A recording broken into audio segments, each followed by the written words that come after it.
is the Anfield Wrap. After Liverpool go to Chelsea, play the fastest football match you've ever seen. I've got Kev Walsh, I've got John Gibbons, Phil Blundell was there. I am just obsessed, Phil, with what it must have been like to be in the ground, to see the fastest... Was it the fastest football match you've ever seen? And secondly, what was it like to see all the football happening that fast? It certainly felt like one of the fastest football matches I've ever seen. It didn't feel like the ball was dead for very long. Like, I was almost surprised at the end. I think there was 4 minutes. Was the 4 minutes added at the end? With the first half, yeah.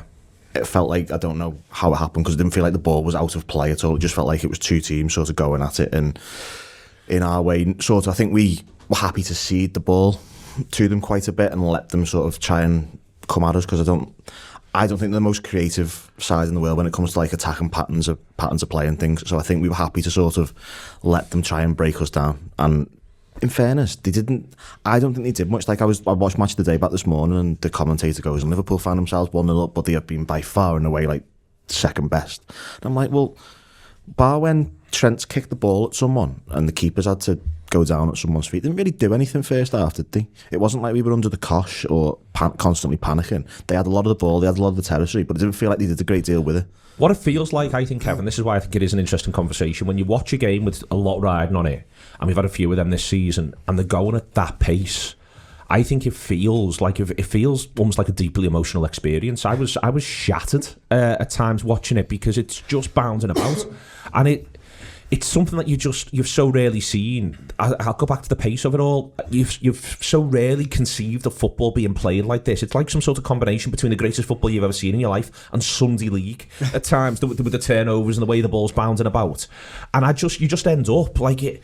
You end up sort of in this really weird emotional place at the minute watching this Liverpool team when they get embroiled in games like that, because they just feel, whether they are or they aren't, and we can maybe talk a bit about this, but it feels so uncontrolled from both sides. That's exactly what it is. It looks phenomenal, like the speed and the pace of it, as you say. You're like, wow, I could never play like that. But then I reckon some of the players on the pitch are thinking exactly the fucking same. I can't play like this. How the fuck am I supposed to do this? Yeah. And it's two very good technical teams, but I think Chelsea showed that they, on the ball, they were excellent. That midfield, just the way they were popping it around and playing the little... Kovacic was great, separate to the goal. I think their whole midfield was boss, and I thought ours was... I've heard ours get a little bit of praise, and I wasn't overly enamoured with it. I'm not sure whether I just can't forgive Milner for that fucking stupid free kick he gives away for the first one, and it's blinded me to the rest of his performance. But the game being played at that pace did not help us one little bit, I thought. And I think that's the first time you've been able to say that for a long time, where you say, well, the speed of the game was too quick for our midfield, and possibly speaks to the fact that the midfield includes a 35-year-old James Milner, who done all right and done what he had to do, but by God, that's not the game he wants to be playing week in, week out. And I'm not sure Jordan Henderson at 30 or whatever he is either fancied that type of game.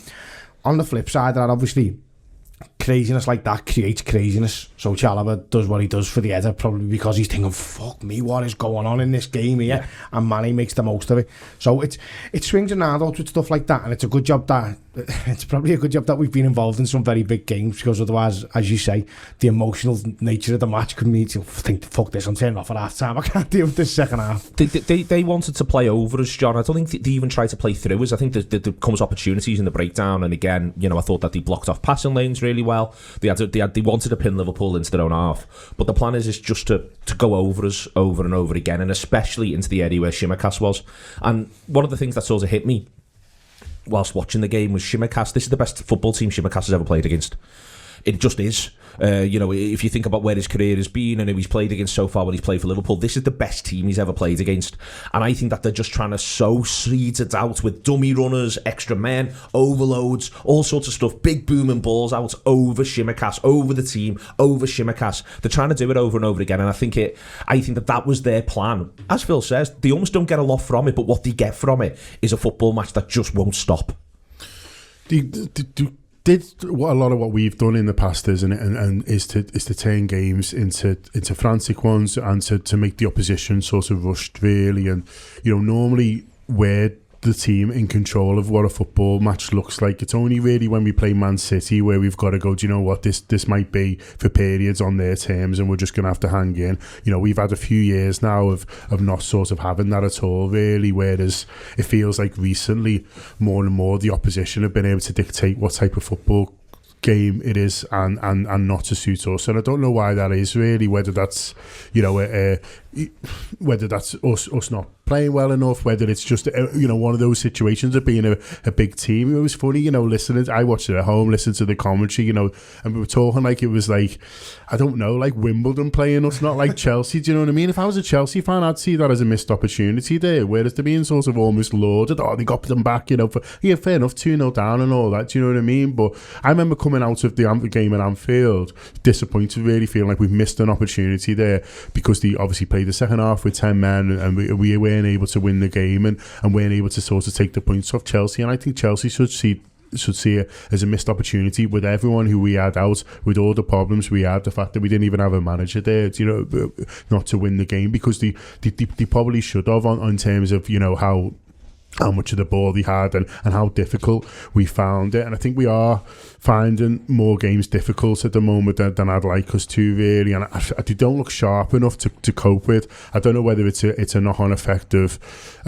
personnel being in and out, or the COVID situation, or whether we're just not training enough. But I don't think we're quite sharp enough at the moment. Well, I want to come back to you on this, because I think the thing that, for me, the through line of these games is that the opposition chooses, because I think there's been a long time of trying to work out the best way to play against this Liverpool team, and I think the opposition choosing a fair bit of madness, being really unconventional, just making the game really quick. For instance, I think you can draw a line between all these London draws of Tottenham, of Chelsea, of Brentford to an extent. The Brentford game's mad. The first 15-20 minutes of the Brentford game are really weird. The whole of the game's a really strange thing. And I think that almost what they're doing is, rather than have a thing where you try and contain us and you sit back and you think, we'll be happy to be in touch and distance with 10 to go and see if we can do something then, what I actually think teams are doing, that's what they're doing when they're coming to Anfield. But when we're going to their ground, I think there's a bit of them just saying, fuck it then, trying to control them and contain them's not going to work for us. Let's make the game quite wild and see if we can benefit from it. I think Tottenham do that. I think Chelsea have done that. I think West Ham do a bit of that, to be honest with you. And that's not very David Moyes. I think there's a thing here where they're almost saying, all right, let's just go toe to toe and see where we end up. But we used to be fine with that now, though, and we used to relish that. We used to say, yeah, come and press us and fucking watch what we do, and we'd just pop around and then suddenly we'd be through. So that something must have changed for that to be the worst idea you've ever thought of in your life. Oh yeah, we'll just throw men forward and leave us sort of 3-on-3 at the back to actually become a good idea. And I don't think someone's just suddenly just thought, oh, we'll play like this against Liverpool. I think there's a reason. It's because teams are having success, and as I say, I think the way the Brentford game goes, I think it sets not a blueprint, because we don't copy tactically, but the idea of we'll do this, because if Brentford could get a 3-3 with it, then we could get a 3-3 with it. But I think Brentford obviously get a bit of luck because our finishing isn't what it should be. So the one Mo Salah, normally scores and doesn't get there. But you wouldn't necessarily say that's the case for Tottenham or Chelsea. Yeah, the Varane looks a little bit, and there's one where it's a real shame towards the end where Chamberlain can't quite control that, because we're 4-on-2 against, and I think we would have scored, to be honest with you, because Chamberlain's good in those situations, and I think he'd have chosen the right moment to release Mo Salah, and so that was sort of a real shame. So people are sort of taking risk, and I think it's calculated risk, but I don't know. I just think like in the past we'd have been like, yeah, bring it on. Whereas now we're sort of shitting ourselves. We're not able to sort of. There was too many passes where they were rushed and someone was getting a bad pass and then they were being pressed, and so they were just having to put balls into space and just hope, and there was too many hopeful balls in that first half especially, which were a result of being rushed but also not getting a great pass. So Henderson was getting one at waist height and going, well, I can't bring this down because this fella's on me, so I've just got to just pop it over there and hope that someone's there, and then we give it away. There was too many of them, really. So I take your point that people are trying something different, but I think last year or 2 years, no, maybe not last year, but 2 years ago we didn't like, fucking bring that on if you want to do that. That's the elephant in the room. We're not as good as we were 2 years ago, and I think, listen, we all love this team. We all they've done amazing things for us, but there's no way you can look at this team and look at the team that won the league and say it's at the same level, because it just isn't. It's the same players, but they're a couple of years older. We haven't freshened it up enough, in my opinion, and I think teams are looking now and you think, well, why are teams willing to attack us? Teams are willing to attack us because they're not just going, well, we'll have a little go. Because they've got teams and teams of analysts who are looking at Liverpool and going, okay, well, here's a possible weakness, and trying to exploit that. Whereas 2 years ago, they were going, listen, I've been looking at this team for the last 3 weeks and I can't find anything to go at. Whereas now they've obviously got something and it's working. And it's not just Chelsea doing it, as you said. It's Tottenham, it's Brentford, it's West Ham. It's happening over and over again. And listen, we all want to think that Liverpool are the best team in the league, but we're clearly not. Man City the best team in the league. There's no doubt about that. Now we're not as good as them this year. That's just unfortunately the way it is. So I think we've got to be a bit more realistic and maybe a little bit more self-aware and think, well, there might be some problems in our camp as well. It's not just what the opposition are doing. There's problems we need to solve for ourselves. For me, the key thing, Phil, and I think it's a really strange, it's a strange team, it's a strange game. If you go through the whole game, I actually think, in the same way that before when City come to Anfield, I think we defend really well for that 15 minutes before half time, where it feels awful because they've got the ball and they're moving us around, but they don't actually create a chance. Nope. Chelsea at the end of this game, and this is why it is strange, there's a period, Chelsea looked to me like they were gone about 68 to 76, and then suddenly from about 76 to about 88, they had looked like they were well on top and had way more energy, but they don't create a good chance, and they don't look like creating a good chance. And that's what's funny about this team, is that you can talk about how, and it is hard to talk about, at times you're like, they're not defending well enough, etc, etc, and then they'll go through a period like that where they defend absolutely brilliantly. And that's why I think it is difficult to sort of put your finger on. I think there's decisions that Liverpool are making, and I think it's as much about the decisions as it is anything else. Like, there was times in that first half I couldn't believe where Virgil was trying to put the line. He's charging up over and over again, and he's turning around looking at everyone going, why aren't you with me? And they're like, Virgil, you're playing centre mid, come back. And I think there's loads of little things still in the team where I think we were so determined to be front foot all the time. And the thing about that 1920 team is it was quite happy to roll with the punches a little bit and go, actually, we'll just play back here for a bit and you can punch yourselves out and then we'll show you. And I just think that's a different type of confidence. You sort of know what I mean? Yeah, and I think yesterday, again, it's like we've got to prove ourselves every 5 minutes of footy, and sometimes you don't. And at the end of the game, we don't prove ourselves, and it's fine. We don't concede, and that's what I'm finding hard. Is there's times I just like them to roll with the punches a little bit more, get through a horrible sticky 5 or 10 minutes, and then show. I think the second goal was a really good demonstration of exactly what you're saying, because the line isn't great, is it? There's a running from deep. Everything's bad about it when all they should be doing is going 47th minute here, get as deep as you can, the ball away. Like, I think Salah should probably do better with Rudiger. I don't think the header, I think it's Trent who heads it to him. Yeah. That's not a great, I don't think that's a great But I think Henderson should put it in the full. Yes, I agree with that. I agree with all these Henderson's trying to score a goal. That's another thing of what I was talking about before, about someone not getting a great pass and then suddenly they just have to put it into 100%. Space. I don't think you can really criticise Salah as well, because I think it's like, I get it, but it's like, it's Rudiger and he's front foot, so we can't expect these forwards who that's fair. To be winning all these balls, really. I think it's, but it's, they're trying to score a goal, John. Yeah. And it's not just Henderson, but it's all the way through. That's what drives me mad. They go 2-1. And no game management. But the flip side of that is later on the show game management, and that's what's mad. Yeah, in that specific moment, though, game management doesn't just come in like the 70th minute. It's got to happen at every stage of the match. But you go 2-1, and then it should have just been closed down. Yeah. And 2 years ago we would have done that. But then because this team isn't as good as it was then, and therefore it's probably thinking, shit, we might concede here. It's probably thinking we better go towards the goal because we might be better off just like, fuck it, go all out attack. And well, we've seen time and time again this season it's not working for us. We're drawing games and we're losing games when we do that. Go on. I was going to say, at the same time, as it feels like 2 years ago a lot of things went for us, if we're being honest, and this season it feels like a lot of things aren't. And I know the first goal really did go for us, but you make your own luck, though. I agree with that, but like, you look at the Kovacic goal, if he doesn't score that, I'm convinced we just win 2-0. Yeah, absolutely convinced we win 2-0. Spurs away, Alisson comes out, he's been the best player on the park by a country mile, and he just misses the ball 100 times out of 100. The next 100 times he does that, he gets the ball. That's 5 points. Well, it's not 4 points, isn't it? That's another 4 points just by two unlucky things. And in both games, I think Mount should be sent off. Yeah, I agree. I think Mount should be sent off, and I think Kane should be sent off. I mean, the man, I think, but it's first 6 seconds, you do what you want. You can wave people if you like. Sorry, it's just footy. The Tuch's got to accept that.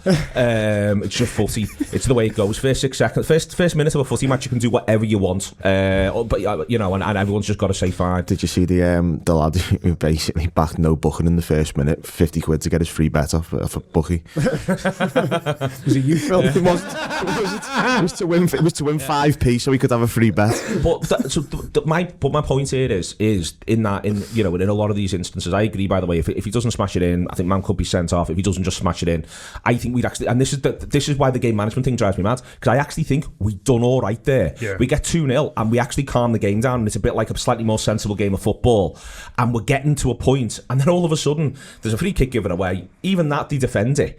And then the lad just fucking does that, which you do. he'd never do again. And that's why what I find hard talking about them at the minute, John, is I oscillate between, I'm with Kev completely, you make your own luck, but there's another part of me that's just going, but they are having hard lines, and that, it's a difficult place to be, especially with a team you've got so much affection for, to be living in this space between you make your own luck. The 1920 team didn't give a fuck what happened to it. It found ways to win, but there is a thing where I'm looking at this Liverpool team going, but they just have hard lines on a few occasions, and it just feels a bit moody. Well, especially when you're watching City as well, and they're getting sort of, a good fortune at the moment, and that's not to sort of say, they're just where they are because of, referees or luck or whatever. I agree with Kev, they're the best team in the league, but they are, getting the Arsenal game, they're getting the good fortune. It wasn't just that one. The last 2 or 3 times that you watch them, you feel like, you know what I mean? Like they've had a bit of fortune there. Pep Guardiola's almost laughing in the post-match press conference against the Arsenal. He was like, "Fucking hell, how did that happen?" But sound up the City,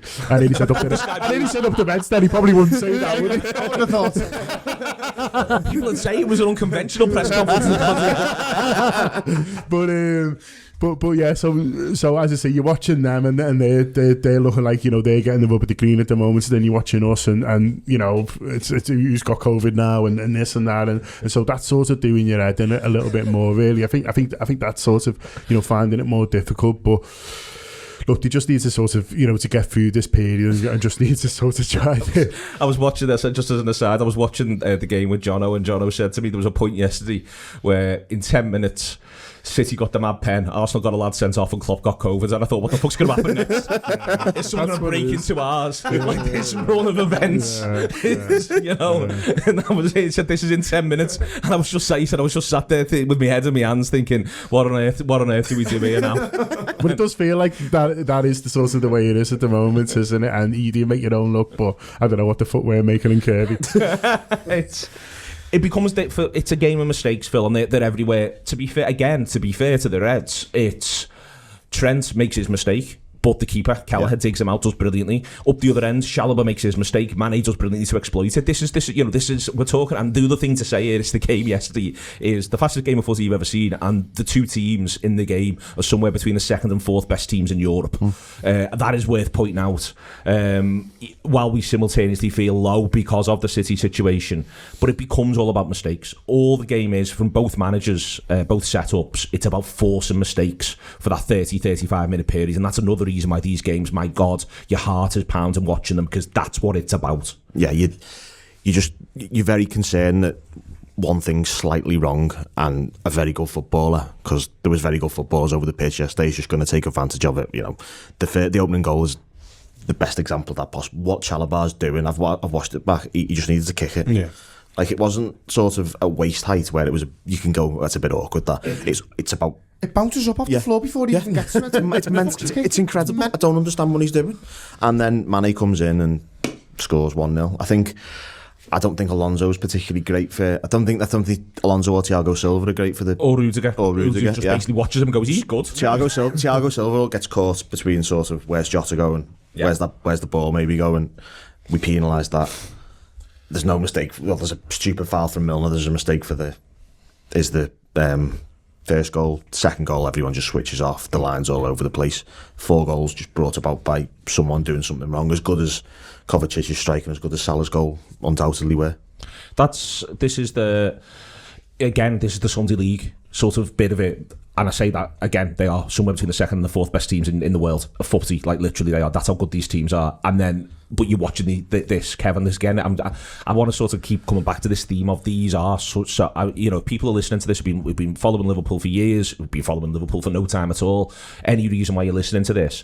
If you're finding these games unbelievably stressful to watch, there's a fucking reason for it. They are unbelievably stressful to watch, and that's what you're getting to see. And I can understand, therefore, why people are making mad shouts or people are getting really emotional, because these games are just pulling you to pieces, because that's what they're predicated upon. Can we force them into errors? And both sides are doing it all the time. Can we force them into errors? And the ball's just ricocheting around. And for me, you've got to manage those mistakes better, is where you end up from a Liverpool point of view. Put Chelsea to one side, you've got to manage those mistakes a little bit better. Yeah, but the game's played in that context, but also the season's played in that context now as well. Like, I've never known a time where it's so fucking earth-shatteringly bad to lose one game or 2 games. Like I think we've lost 2 this year, haven't we? And we're basically out of the title race. It's fucking insane. Do you know what I mean? In years gone by, you'd have teams losing like 6, 7, 8 games and winning the league by a distance. United have done it loads of times with Atkinson. So now you've got a season whereby any mistake over like the course of a 90-minute game in terms of the result is an absolute nightmare. So then you have a game like that yesterday where you're thinking, fuck me, the only time anything happens in this game is when someone makes a mistake. Why won't they just stop doing that? You're so fraught watching. You're thinking, for fuck's sake, just do something simple. And Jordan Henderson will probably turn around and say, so what you saying that sat on the couch, but honest to God, no one covered it, just right up my ass here. And the ball's at chest height, as John said before. The fuck am I supposed to do? And then you're saying, well, Mo, could you not have got in front of Rudiger there? No, I couldn't, mate, because I've been trying all game. I've just scored an absolute wonder goal, dickhead. Now get off the fucking couch. Do you know what I mean? Actually, I've got like sympathy. Asheville was in the ground. I've got sympathy with the players there because they're going to make mistakes in games like that. And I think the way to manage them mistakes is probably to have a bigger stroke better squad, isn't it? And then Jordan Henderson, like the mistakes happen more when you're tired and when you've played every game, or it seems like you've played every game. You're going to sort of be more likely to make a mistake like that.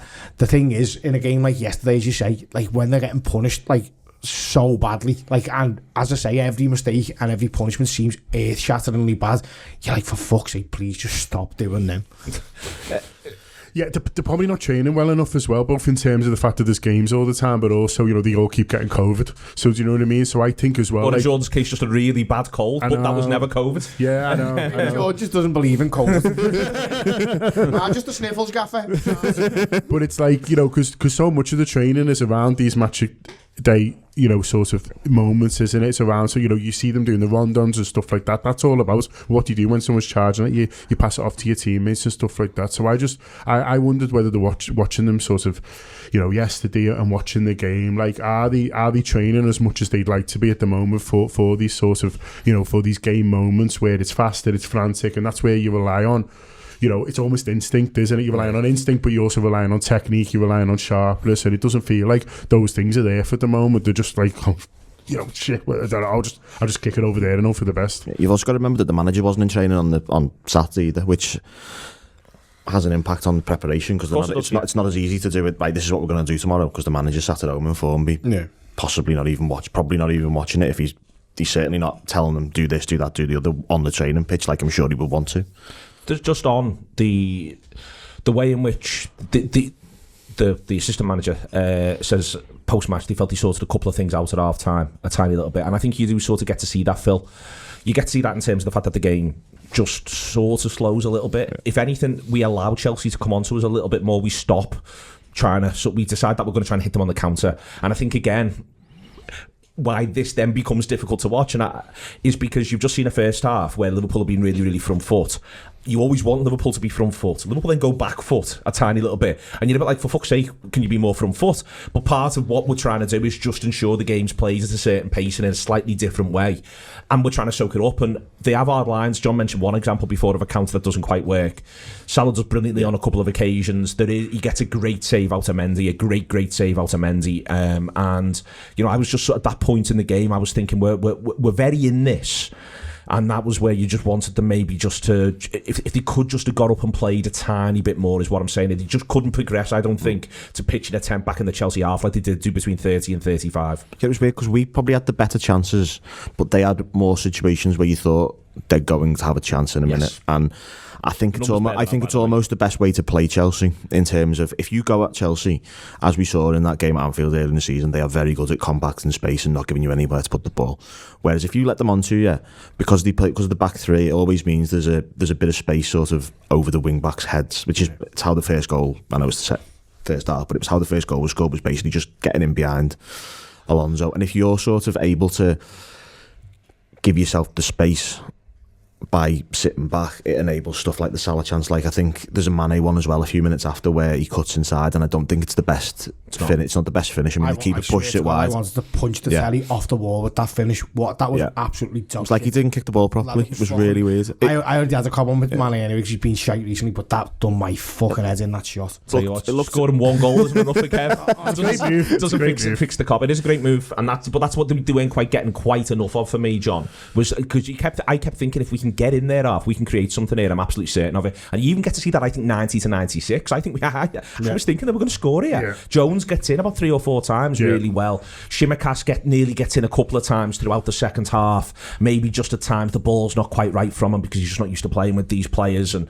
I'd like him to maybe drive into the penalty area a little bit more than he does. I think Robertson a couple of times would have took it on into the area and picked a pass out maybe. But those chances were there for Liverpool. Yeah, and that's what's frustrating, that they couldn't beat the press more effectively, because obviously when you can, then there's space there, and you saw the 2 or 3 times. I mean, that Mane chance that we were talking about there comes from, it's just 2 or 3 little triangles, and then suddenly we're through and we've got loads of space. So, we've seen it when we've done it. If you commit men forward, there is a risk to it. If the other team can sort of beat the press, then there's space behind. We just weren't able to do it effectively enough. But when we were good. And you mentioned Curtis, I thought he did really well when he come on, and it was like, we should have been on a bit earlier. But I mean, you don't know, do you? Don't know he's going to come on, and he got to grips with the game sort of, very, very quickly. He's obviously been out for a long time, so I understand why they didn't bring him on. But he was sort of on the ball, well, and looking to sort of, to make stuff happen really. And so it was funny. My favourite moment of stoppage time though was when we got a corner and Chimikas did the big one to the glass and then hit the first man. That was a bad. It was the fact that he'd done the big one. Yeah, that's what I mean. Yeah. And he was like, "Come on, 3-2 this boys." Yeah. He didn't just hit the first man as well. It was like it was emphatic. Yeah, he could have hit the first man more. He hit it so well to the first man that he headed it into the one half. Didn't he? Like he was like, it was torpedo to his head that much. He was like, boom, he headed it right. So yeah, that was. But yeah. No, I think just on the subs part of this, begin to sort of draw it off, Phil. I think it's a twat of a game to come into. So I'm not, and this is for both sides subs. I don't think anyone's subs play well. I think Jorginho comes on and he's a bit like, "Are you for real?" Because I don't do this. Yeah. I do the opposite of this. No. I don't think anyone sort of, and I think that I think Chamberlain a couple of times, if he could just have got the touch, as John says, a couple of times. I think Keita in that 90 to 96 period looked like he was beginning to probe and find a little bit of a way. But I think the first thing I would say is for both managers, it is a nightmare game to bring a footballer onto and say, get to the pace of that. Yeah, like Jorginho particularly, he's not a quick player, is he? He's controlled, he's slow, sounds a bit like a criticism, but it's not. He's just very sort of he's very sort of in control of what he does, like sort of almost like lethargic. But not today, son. And it's a shock. But it felt like that's the Jorginho, because Jorginho comes on for Chalobah, doesn't he? And they have to they had to fiddle about with a few things, and I think that took them a little bit to get to, because I think there's Azpilicueta coming to centre back as well, and the centre back who's playing on the right goes into the middle or something like that. I don't know. I was looking around going, who's playing where here for them? I had no idea for a while who was right wing back and who was wherever. Where it would be fair to the Touche is he sorts it out, doesn't he? And it's often you'll see a manager will make a sub and he'll have a plan. He'll go, this is what it's going to look like, and then he makes the team worse, and which is what the Touche did effectively. But then he goes, oh shit, I need to sort this, and then does, and that's actually quite a hard thing to do, really. And normally when you'll see a manager sort of, as you say, make the change, have a big plan of how it's going to be. Suddenly we had loads of the ball. I was like, this is brilliant. We brought an extra man on. But then he sorts it, doesn't he? And then they have a good period from there, which is actually, fair play to him. Fair play to them. It feels, in a general season, so your point before, Kev, in a general season, and I would even say in this season, 2-2 at Stamford Bridge, absolutely fine. It should be absolutely fine. The issue is obviously where it leaves the league table in this current climate, and that's why, from a Liverpool point of view, the other part of it as well is 2-2 at Stamford Bridge, absolutely fine. The order of the goals, not absolutely fine.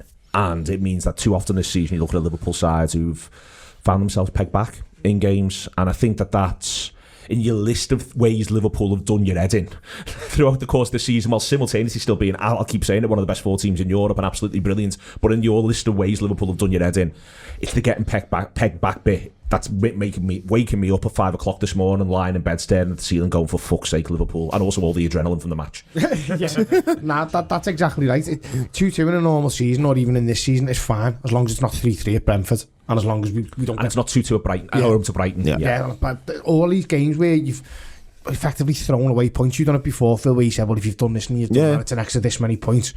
And it's just so easy. Like, I've driven myself fucking mad this season going through the games like that. Specifically the Brentford and the Brighton ones. Them 4 points really. Brentford, Brighton and Leicester are my 3. I'll talk. They're my 3. Well, there's Leicester as well. I'll have that one. That's 7. But even City, we ahead twice against City.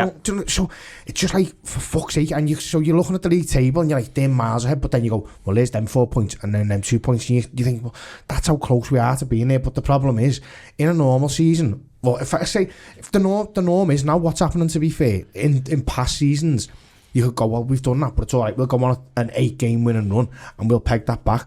But the problem is, I don't see City dropping points. Neil said we're off for here before. You think maybe they're having a bit of a wobble. I'm not sure that they are. But the problem is, I don't see us going on an 8-game winning run either. There's my issue with it, because we're a great team, but we're not. I don't know. We're just not at that level, I don't think. That's just on that, John. I was doing a bit of a thing, having a little look, the numbers, all that sort of stuff, and I don't think it's gone. But I think that we very much need City to drop points against Chelsea coming out, and if the Tuchel wants to do another mad one, that'd be great, and force City into some madness there. But the thing, I think, my issue is more what Kev's just said, in that I'm looking at Palace away going, well, anything could happen in that match.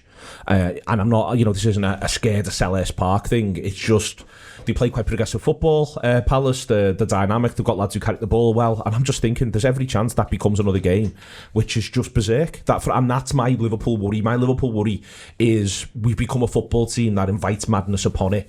I'm sick of, they'll think they'll put me mad writing last night. I'm sick of Liverpool being involved in classics.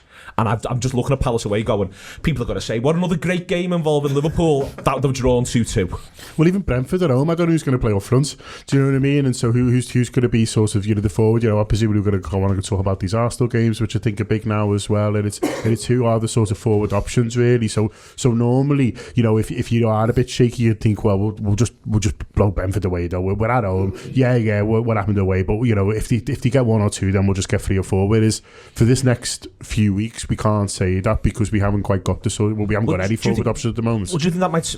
I was thinking about this as well. In that, again, 5 a.m. this morning, staring at the ceiling. What I was beginning to think was, it actually might suit us a little bit here to get into a bit of a mentality of, what we need to do to win this game, lads? Not concede. Yeah. We need the way we win this game is by not conceding, creating a couple of decent chances, taking one of them, and then going to them, right, we're a wall now, cop for this. I just sort of wonder if it might not be actually that bad a thing, and it's not just looking for the bright side in general. For Liverpool to maybe get back to a bit of a mentality of, nil. We're going to Arsenal, nil. Yeah. We're going Brentford then, Shrewsbury then, nil. You're not fucking scoring at Anfield, lads. We're not letting you have it. Not after the way you moaned a couple of years back. No. Then the next one, Arsenal at Anfield, nil. And just get into that mentality. Yeah, no, I think that's what they might have to do in terms of what they've got there and what they've got available, and also, it's not a bad place. The fuck is Divock, by the way? Oh, he's done me head in, to be honest with you. We had this big Divock loving about a month ago, and then he's pissed everyone off again. Do you know what I mean? Where is he?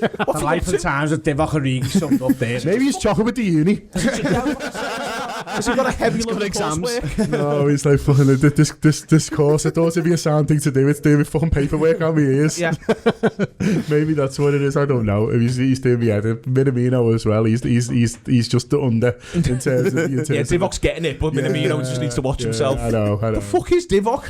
Like, can someone ask, if any journalists do listen to this next press conference, can you just go, lad, where the fuck is Divock? Can we get a fucking answer? It's been one of those injuries that we seem to have a lot of the last few years, where it's like, he's got a slight knock and he'll be back next week, and then 3 months later he's still injured. And no one really knows what's happened to him, because everyone seems to forget about it because someone said he'll be back next week, and you just assumed he was back, and then also, he's not no back. one gave a fuck 2 weeks ago because the African Cup of Nations was 2 weeks away, but now the African Cup of Nations is on our doorstep. Sort of that, but also just in general, like yesterday, I'd have loved some Divock. Like that game, my first sub, if he'd have been on the bench, would have been for Jota. Just throw Divock up front and say, really go and piss Thiago Silva off. Also, to be fair, though, what you're really saying is, stop bringing on fucking Alex Oxlade-Chamberlain. Koeman in the front three, because it's fucking does, or even anywhere not. near an attacking line. I know he's all right, but fuck me, he doesn't look comfortable there. He couldn't get into the game. Looks hard for him. Yeah, where the fuck is Divock? Might be the title for the show. We'll have a think about that. Just then, subscribe to the Anfield Wrap because it's boss. It's boss. It is boss. But might even locate Divock Origi if you send money. Yeah, if enough of you do it, we'll get a squad. Maybe Minamino's trying to win the high five world record back. Maybe Divock's trying to steal it off him. Maybe they're doing it together. Yeah, could be also. You need two to high five, as the saying goes, Phil. Takes two to high five. It does take two to high five. Do subscribe to the Anfield Wrap for more insight like that. theanfieldwrap.com/subscribe. You can also do it through YouTube and through Spotify as well, and very shortly through the app. I need to talk to you about that, and but you know it'll keep till later on.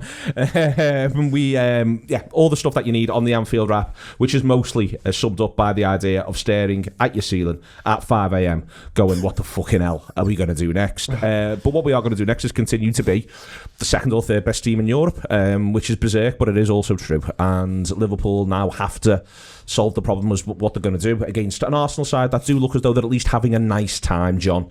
I think that's the way Arsenal look from the outside in at the minute, as though everyone's having a nice time for the first time in a long time. And that is as much the threat, I think, as anything else. That I think Arsenal are going to bounce into this game on Thursday, even despite the late disappointments against Manchester City. They're going to feel like they can really do something against a slightly depleted Liverpool. What are we going to do?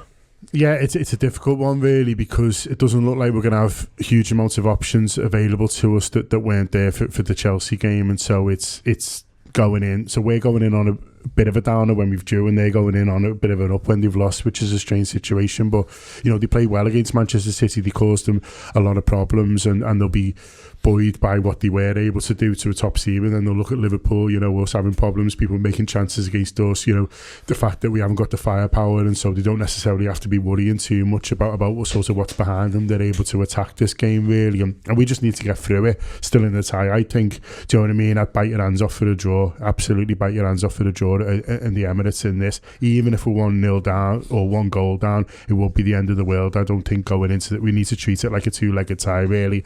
You know, I love the idea of, you know, what you were talking about before, going there with the mentality of this is nil, but the big games, these, in terms of the season, you know, I'd love to win a trophy. You know, the idea of winning a trophy by the end of February, isn't it, is a real sort of positive one, and then being able to sort of attack from there and going, okay, you know, we're not, the quality of the squad isn't one where you say a League Cup in a season is enough, really. I wouldn't say. I think we're sort of beyond that, but at the same time, you know, if you're able to get that League Cup and then I think, well, we can attack these other tournaments now. Hopefully still in the FA Cup. We'll certainly be still in the Champions League and able to sort of attack that, really, and see what's going on in the Premier League by then. So it's a big couple of ties, and it's a big moment for us to sort of, you know, to wrestle back the momentum of the season, really, because there's still everything to play for.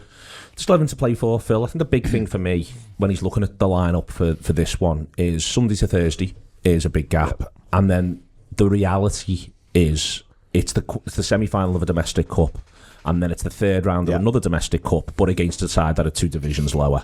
And for me, that should make his mind up. I think he'd be completely right to go whatever, as strong as I possibly can, equals for the game against Arsenal, and then you make your changes for Shrewsbury, as many as you like. Yeah, free hand. You could basically play the team that played against Leicester, that started against Leicester, against Shrewsbury, and that team is probably going to win, isn't it? If we're being perfectly honest. They're struggling out, yeah. I think they're like the 16th in League One, something like that. They're not in great nick, so we really should be. After the fucking way they last time, I hope even after Klopp's released from his COVID jail, he just doesn't turn up anyway. Yeah, just to really annoy them. That's the what. Let's do that. Yeah, I know. I'm allowed, but I'm just not going to bother, lads. Yeah, you'll sort it. Another go, Pep. You win this one. But yeah, I mean, it's not just us who's affected by the AFCON, which is something that seems to be forgotten, I think. Like, we go to Crystal Palace. I don't be Shrewsbury struggling. No, sorry. I'm going on to Arsenal. Yeah, that's okay. I was talking about Arsenal. Come on. You know, Thomas Partey was their best player on Saturday, and he's gone now, hasn't he? The man who come in to replace him was probably Al Nene, who's gone as well. Gabriel's suspended because he got sent off the other day. So they played Tomiyasu when he wasn't fully fit. They were just getting him through the City game. Yeah, Robbo's back, isn't he? Yeah, that's good. Do you think there's something mad, like when Dalglish played Staunton up front at Arsenal once? Like just play Shimaka's and Nico Williams in the front, David Jota or something mad. I think I'd play both for Chimikas and Robertson somehow. I'd play Jones left, Jota and Firmino. Firmino could be back for it Thursday, so if it depends when it's 7 days. Let's hope so. And then you give Firmino an hour. He won't train. He won't train. No. It doesn't matter how does it. It's one of them games where you're like, it's going to be mad. And Bobby Firmino, if there's a player in our squad who doesn't need to train, it's probably is Bobby. You know what I mean? Because he's magic, isn't he? He can do what he's such a good footballer technically, and also he doesn't feel any sort of pressure, so he won't be like, shit, I haven't trained. He'd be like, fucking great being back on this pitch. I'm made up to be playing. I love playing football, mate, so let's just get into Go these. back against Arsenal as well. Yeah. So I think that's what I thought there was enough. You saw enough from Jones there to say, all right, let's have a look at that left hand side and just get him to be really lively and really clever. One of the things that's underrated about Jones, he's a really clever player. I think in the opponent's final third. Didn't he play a lot there for the under? That was his position. Yeah, because I remember his first game, that MK Dons game, he played in the front three. Basically, Jurgen's made him dead boring, which is fair enough because footy is effectively, unfortunately. Well, not for us at the minute. Well, John. yeah, no, we want it back. We'd like that back, please. Yeah, no, he's like this. I was saying to you before we started, I watched the second half, stood up in ours, which is like mad. Do you know what I mean? Like, so the neighbours walk past, I'm just stood there, just like fronting the telly over. Maureen, he's at it again.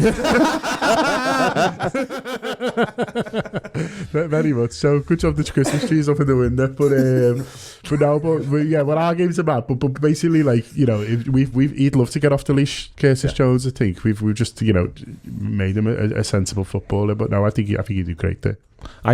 That's what I'd do. I'd play Robertson if he's fit, which I presume he must be. I want to see some Joe Gomez. And part of the reason why I want to see some Joe Gomez, Kev, is I think he's good at shitting himself. And there's not enough Liverpool players at the minute who, from my point of view, panic when the opposition have got the ball. Joe Gomez does. Yeah. And Virgil van Dijk might keep a line next to him and not go and play fucking halfway line if Joe Gomez is next to him. I would like to see some Joe. I wouldn't have a problem if Gomez plays the next three, just to play him into some rhythm and so he becomes a genuine option and not someone we're just trying to manage back to fitness. I think it's mad if he doesn't play the next three. Right, like he's a great player. And he's been, like, I think people forget how long of a run him and Virgil went on next to each other a couple of years ago. And he was absolutely brilliant as well. And Virgil van Dijk loves him. That's important, you know what I mean? Van Dijk loves playing alongside him. Now, I've got no doubt he likes playing alongside Matip as well, because it really works for him. And Kanati's probably exactly the same. But these next three games are not a free hit, because we don't need to win the League Cup, but it'd be really nice too, wouldn't it? But you're bringing Gomez in, it's not like, do you know what I mean? It's not like some rope-a-dope we've got out. It's not like last season when we bring fucking Reece Williams in. It's like bringing a first team player in. So get him in there 100% and play him into that bit of rhythm. 3 games in a week and say to him, listen lad, if you break down, there's nothing I can do here. If you can't play 3 games in a week against Arsenal in the League Cup and Shrewsbury, then we've got an issue. So yeah, 100% play Gomez. I agree with that. I think give him all 3, because he's definitely going to play against Shrewsbury, isn't he? 100%. There's no doubt about that. It's then, how long is Matip out for? Is Matip going to be back? He's not even going to be available to play against Shrewsbury, which means you've then got 3 centre-backs for the 3 games, haven't you, effectively? So do you think he's a bit later than Firmino then, in terms of how it's worked? It feels like Matip was on Saturday the or day something. after. I think he was Friday or Saturday. Like, it feels like Alisson and Firmino you might get back for Thursday, depending on when thing, but I don't think there's any chance of Matip looking at. I don't think he'd be interested in playing Alisson in any of the next 3 either. No. Even though I think he's got it, and rightly, you know, I think that, by the way, I'm obviously, as you will be, because you haven't got Alisson, I was worried about Kelleher. I don't think he's great first half against Leicester, if I'm honest with you. I thought he was terrific. Can't do anything for either of the goals. He fits with how the team plays. I thought he was great. There might be some goalkeepers who'll make saves that he wouldn't, but the rest of the time when involved in sort of passing the ball out for the back and moving the ball out from the back, he's going to do that far better than the other, like Adrian, for example, who looks like was rabbit causing headlights at times last couple of years. So no, but I think Kelleher gets the next 3 regardless. I think you've almost got to, because if you were to bring Alisson back in for the League Cup games, you'd almost be within your right, if you're Kelleher, to go, listen, I'm prepared to be patient here, but this is a bit much. Yeah. I want to play those. You know, I think it's one where the manager ends up with maybe a decision to make if the games, if we get to the final, he maybe have a decision to make there. But even there, I feel like he'd probably go with the younger man, and I almost, like, in a really weird way, Alisson might want to do that as well, because they're all very close. But maybe I'm reading too much into it. I think at the final there's a discussion to have there, but he earned his corn yesterday, because I thought he was excellent. He made everything he'd done. Like, even that Mason Mount free kick in the second half that hits the wall, and then he has the shot. It's a good shot, and it bounces, and he just catches it. Like, he doesn't parry it. He just takes it and it's dead easy. There's another one, I think it might be Alonso, puts a free kick right into the top corner and he just walks over and catches it. What are those two though, by the way? The camera cut to him because they wanted to say something nice about him, but the fucking prick had gone and bowled it out and we were launched on another counter attack. And I was like, lad, just fucking hold the ball. Give me a minute. Can we all just have a breather there trying to say you're boss here, but you've just done shimmy castles crossing the halfway line. No time's passed. Fuck off. I was going to say, he did that after, I think Pulisic, makes a save from Pulisic and basically grabs the ball and throws it out straight away. And there's a lot of goalkeepers who would have gone, I've just made a good save there, haven't I? Yeah. I'll hold on to the ball, that was great. It sounds like you wanted him to do that. Right, I just wanted 1 minute, please, of that sort of stuff. I think we've got a team here, have we? Starting Henderson? I'm not. I would, just simply because if you don't, he's probably not going to play a game of football for... Save him for the second leg then, because we might. If we're 1-0 down, you wouldn't mind Henderson being in there as a bit of a charge of the light brigade type of thing, would you? Would you go midfield? Fabinho, Oxlade-Chamberlain. I don't want any of these to play. Oxlade-Chamberlain can play, Keita can play. Keita can't play. African. Oh, yeah. To be fair, that's a bonus. He's shite. I'm only messing all you Keita super fans, Rob. Oxlade-Chamberlain definitely starts. Henderson might have to start then, might he? I think he'll go to free. I think he'll go them free. Yeah, I think he does. Then again, I'm thinking it's a League Cup game, but then it's the FA Cup at the weekend and none of them want to play there. So yeah, go on, play all them 3, go on. Also, resting people at the minute is a bit potentially pointless because they might end up... You might rest him to say he plays against the second leg and the cup game, and then on Friday morning he turns up at the training ground, tests positive for COVID and can't play in any of them. I think these FA Cup games are a bit interesting really, because like the EFL clubs have obviously decided they're just not going to test anymore. I can't see Liverpool standing for that. Like, do you know what I mean? Oh yeah, we're just not going to test on the day. I don't think they're going to get a lay in Anfield. I think there's a strong possibility that a Premier League club, and probably could Liverpool because we're the maddest, just goes, well, you're not fucking coming in. Oh, I like the idea that Klopp stops them. makes them test, and once they've tested, goes home. He's there in a high-vis with the QR code scanner. No, not today, lad. Yeah. Honestly, I think there's that is wild that they're not testing on a day, isn't it? Yeah, I think there's a chance that there's a team that just goes, we're not fucking having this. Do you know what I mean? You're not coming in. In a really weird way, because the way football works, that's like almost Friday's problem. If you know what I mean? Like there's going to be mad press conferences on Friday. We're going to play Arsenal in the League Cup. All come through the next day.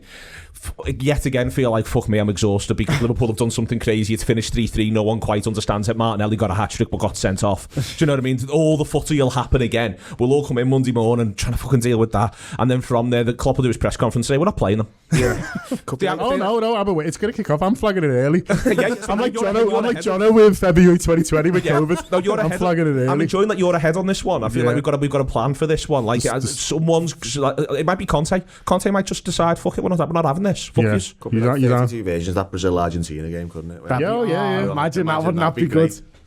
They all get nicked on the pitch. All right, then that's from a football ground. So that's everything sorted out. Thank you.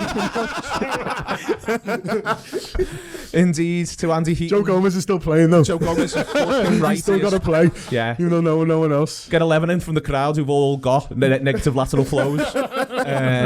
Because if not, you couldn't have got in. Thank you very much indeed. It's Liverpool Football Club really for their ongoing commitment to making it different. They obviously felt as though regular routine games of football were no longer applicable. To be fair to Liverpool yesterday, I do think it is Chelsea who make it mad. I don't think it's Liverpool who make it mad. Liverpool are coping with the fact that it's been made mad. For once, we can point the finger at the other crew. But thank you very much indeed to Andy Heaton for producing, Phil Blundell, John Gibbons and Kev Walsh. I've been Neil Atkinson. That's been the Anfield Wrap. My kingdom for a full night's sleep, Liverpool.